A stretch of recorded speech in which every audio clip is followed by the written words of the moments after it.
Баршаңызға сәлем достар, сіздермен Тұрсынай. Бүгін сіздерге осындай өте дәмді қатпарлы круассандарды дайындап көрсетемін. Міндетті түрде жасап көріңіздер. Бұл рецепт өте сәтті шығатын рецепт, алғаш жасағаннан керемет болып шығады. Ең алдымен ыдысқа жылы сүтімізді құйып, оның үстіне жылы суымызды құямыз.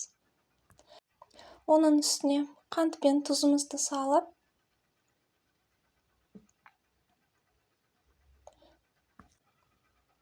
2 ас қасықтай сұйық майымызды құямыз. 1 жұмыртқамызды салып, үстіне құрғақ ашытқымызды саламыз. Енді венчиктің көмегімен жақсылап араластырып аламыз барлығын. Енді оның үстіне електен өткізіп, ұнымызды саламыз. Сол кезде біздің круассан жақсы көтерілетін болады. Мен негізі ингредиенттердің барлығын видеоның астына жазып қойдым. Ұнды мен 700 граммдай қостым. Сіздер көз мөлшерімен өздеріңіз салсаңыздар болады. Сол кезде жақсы көтерілетін болады. Ұнымыздың барлығын електен өткізіп алған соң, венчиктің көмегімен жақсылап толыққанды араластырып аламыз. Енді араластырып болған соң, қолымызбен басып ысып шығамыз. Қажет болса, үстіне ұн салып бастаңыздар болады. Мінеки қамырымыз жұмсақ болды. Енді оның үстіне пищевой пленка жабамыз. Жарты сағатқа көтеруге қойып қоямыз. Мінеки біздің қамырымыз жақсы көтеріліп шықты.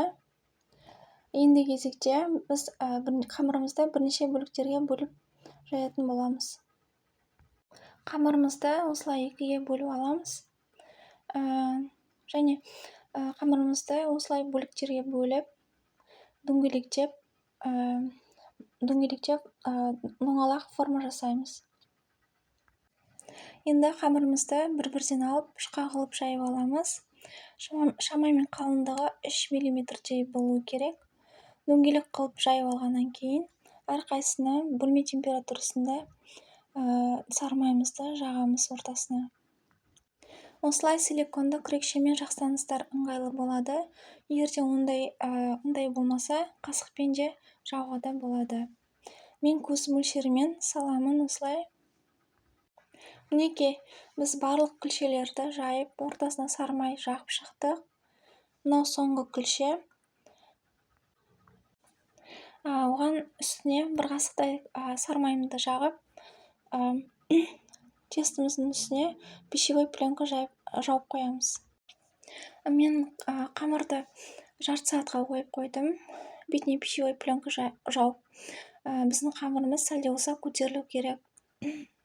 Қамырымызды көтерілген кейін бетінен пищевой пленканы алып тастап, бетіне ұн сеуіп, оқтаумен жайып шығамыз.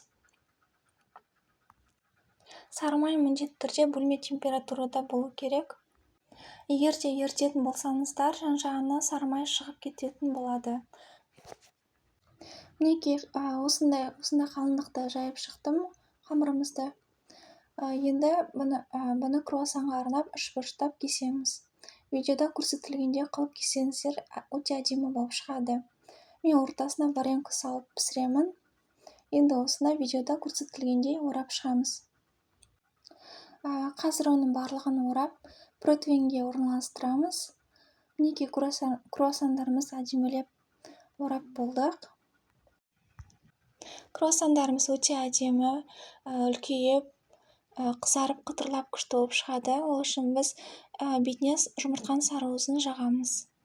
Барлығын жап шығамыз.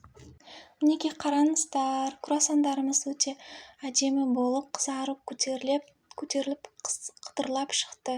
Сіздерге ұнайды деген ойдамын. Ортасы толықтай пісіп шықты. Міндетті түрде жасап көріңіздер. Достар, лайк басып тіркелуді ұмытпаңыздар.